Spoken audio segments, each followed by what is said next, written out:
Whalawhalea tu hani he tōla da wala tala tutupu ke lata e moe a whiawhinei. Whakamua naka I mahino ke he whakamatalaanga he palimia ko Sir Toke Tālangi ke he aho whakamua he whanau ke pule mā me aho nei koe a whē e aho ka whakahoko ai e wilianga lahi e motu. Ne whakailoa ai he palimia e hana o nonoanga ke whakahoko e wilianga lahi e motu he mahina ha me, kai pehea ia tō whakatūtāla ia mo e tau pulotu loea, tō mai kia ia ke whakamahino e aho he tō mga ahi mua, kua mana kia i ke whakahoko e wilianga lahi he motu. Koe wilianga whakahiku ne whakahoko ai ke aho ono he mahina me, he tau uawhi me hongo furuma fitu.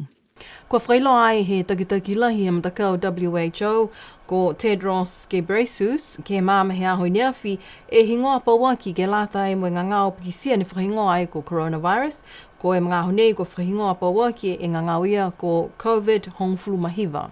Ko mga aho nei ko malikisi hake numela he tau tangata kua mamase ki he ngā ngāo nei ke mōlea e tahe a whitangata mo e tokalonga atu foki e alau tōlu ko maua ai ki ngā ngāo nei ko e COVID hongfulu mahiva ko e katoa whangfulu maua e awhi me USO. Pehea ai e tau pulotu e ke kawho kumikumi kua whai mga aho he ole alau tōlu ke maua taha hingoa pauaki ha kua whakaonga he e matahingoa coronavirus. La whikilunga wha lauia e tau tangata ke he tau mahani whakawihia he whalu ha koe ngā ngāo nei.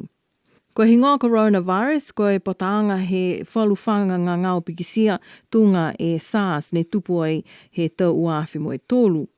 Kai kua lata tuai ni ke whakamahino e ngā ngāo nei ne ko whahingoa e mga aho nei ko COVID hongfulu mahiva.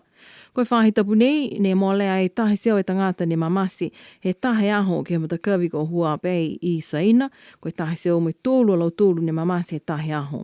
Koe mga aho nei, koe katoa ai tahe awhi me hongfulu mafitu e tangata ko mamasi ha koe ngā ngāo nei. Kua lata tuai ke whai tau seanga ki he tau whakatokaanga he tau wilianga lahi e motu, mua atu ki tau mga aho campaign. Pihia he talahau mai he taha whiwhine ne tuku hana hingoa ke he wilianga lahi he tau uawhi me hongfulu mafitu. Pehe a aida he kesi, nā kai te tai e tau seanga ke lata mo e tangata wili kua manako ke he kotofa e ke puli. Talahaua aida he kesi ki he BCN News, koe mga aho ia ne tuku hana hingoa, nā kai lahi e tau mana ne koe iloa ke lata mo e tau tangata kua manako ke he kotofa, puka tuku halau tōla tau hingoa ke wili kia e tau tangata. Kai mua atu pehea ia nā kai te tai foki e tau whakatokaanga campaign. Pehea ia whalua tau taonanga ni whawhinatu e ki ai tau mga aho nei, ko whita ni e tau iki pule he kamata ke campaign. Manako ia ke tau se paua ki taha whakatokaanga ke muitua ki ai tau tangata osi kua manako ke kotofa e ke pule.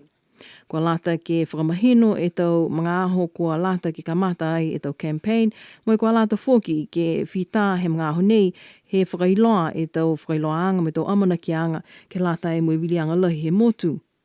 Koe mata whakatuwhana tohi ne pui ki ai e tau wilianga lahi he motu hai ai ke New Assembly Act he tau tahe awha he viseo onfulu maono, kai whakamahino ni ke he whalua tau mana tunga e tau whakaholoanga he tau wilianga, koe tau tonuhia ke tau tangata wili, kai nā kai whakamahino ke he hangauia ke he tau puipuianga ke lata mo e tau campaign.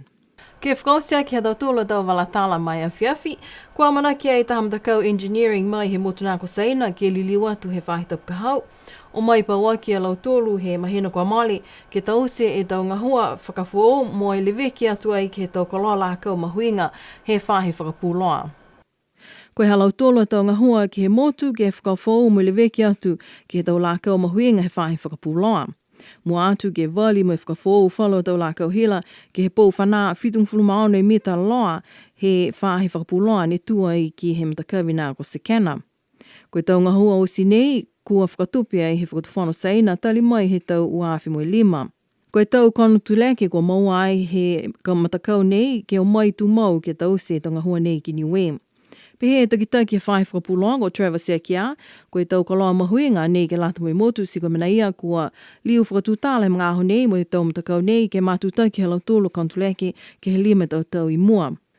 Tā he matakau ne e whakamau ki o mai he mahina nei ka e kua nā kai maeke, hā koe tau puipuianga ke he tau puhala o whenonga, hā koe ngā ngāo ko COVID hongfulu mahiva.